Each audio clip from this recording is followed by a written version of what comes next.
The complex instructions for the 11BQ, which is when the ring is completely unassembled. Now when the ring is completely unassembled, what happens is you've got your Q band, which is that center band that's got the little lip on top of it. See that or not?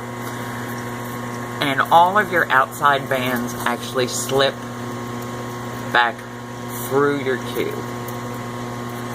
And if you want to take it apart, you just do one at a time. If you hold your Q, you'll see there's a band that sits sort of vertically across it, and they will just slide right over the Q.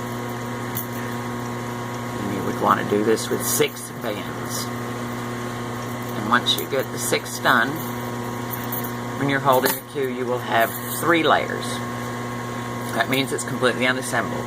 From this point, you take those 6 that are on the bottom, and you want to line them up the way they would be when the ring is completely apart.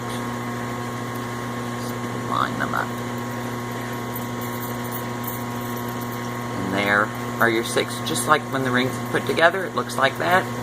So from this point, you take your Q and you push it up against that top band, and you want to just push it over.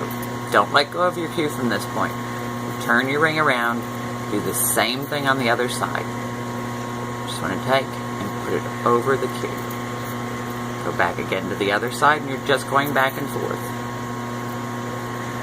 Then you want to go up, through that Q, back to the other side, and you're just doing this back and forth 6 times. To this side. And you always want to remember it's basically the rounded part is going down over the Q in case you get, so your last one, it goes down and over that Q. At this point, you want to find your 2 bands that are your number 4s. They should have a Jose stamp on them. And what they are is they have a very long, broad top to them. So there's your 2 right there. You want to sit them next to one another. When you have them neat, you want to get your Q so it's parallel to the stamp. There's your stamps. There's your Q band. Your 2 number 3 bands will be sitting off to the side again. You want to make sure they're neat and together. And you want to do your figure 8 up, over, and around that Q. And that locks all the bands in.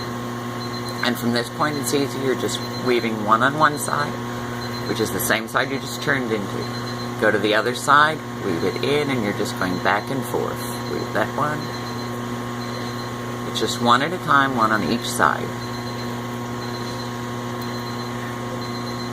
And the last one in, and you're done.